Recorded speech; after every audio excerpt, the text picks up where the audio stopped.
a graduate in human environment, and I also have various experience in sustainability and project management. And I am CFAX, an undergrad student in mechanical engineering at Concordia University in Montreal. We are both co-founders of our company, SU. With the Canadian government putting in place policies to ban single-use plastic, that straw is now made of paper. We all know how that paper straw feels after a few minutes in a drink. It disintegrates itself or folds on itself. And even if we care about the environment, we all wish that plastic straws were back so that we could drink our drinks normally again. Our straw is a plant known as phragmite or reed. It grows extremely tall and hollow, but the most important part is that this type of reed is an invasive plant in Canada, invading mostly the wetlands.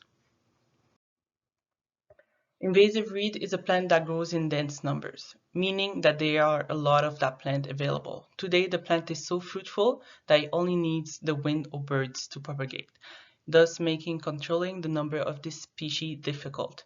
Here, we also see a map of the predicted distribution of reed in 2030. And considering climate change, it is easy to understand how this plant is taking over a larger area. All in all, Sue's goal is to go to those areas and help the native fauna and flora reintegrate the wetlands.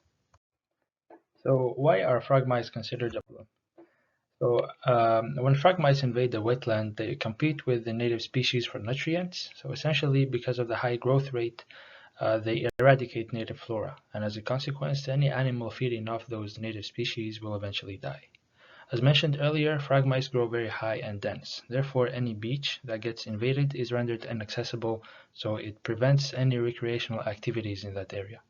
Another negative impact is the dry growth, which becomes a fire hazard, especially with the increasing temperatures year after year thanks to climate change.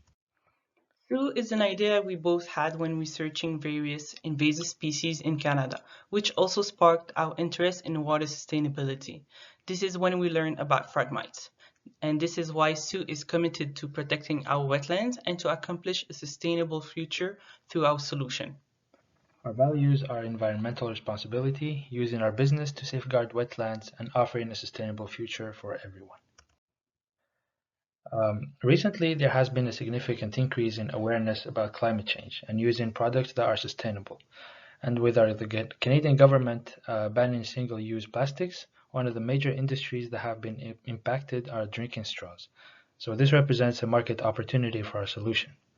The aim of our company is the businesses, so it's a B2B business model, and the market size is estimated to be a $2.9 million market. You can see in this table, we are comparing Sue's reed straws to what is currently available in the market. Reed straws have all the positive characteristics that we are looking for, never get soggy in the drink, and can also be used in hot drinks, etc. Much like bamboo straws. The key characteristics that differentiates the two straws are the GHG emissions that we are avoiding by using reed straws, as there is no shipping from Asia and the price of the reed straw for the customer is lower. Here's an overview of our operation. We will be sourcing our raw materials from the wetlands, then manufacture and package our straws, distribute our product to the customers, and finally the straws will be yours to enjoy. This is the implementation timeline. So at the moment, we need to do a sampling and testing activity to ensure the feasibility of our solution. Then we will need to get certified by Health Canada to be able to sell our product on the market. Next, we will get in touch with the municipalities to be granted access to wetlands for harvesting.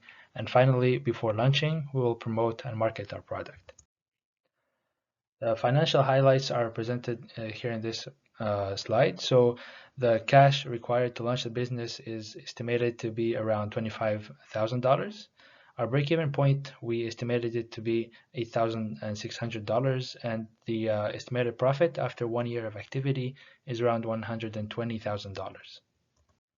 Thank you for attending our pitch, and I hope you like our product.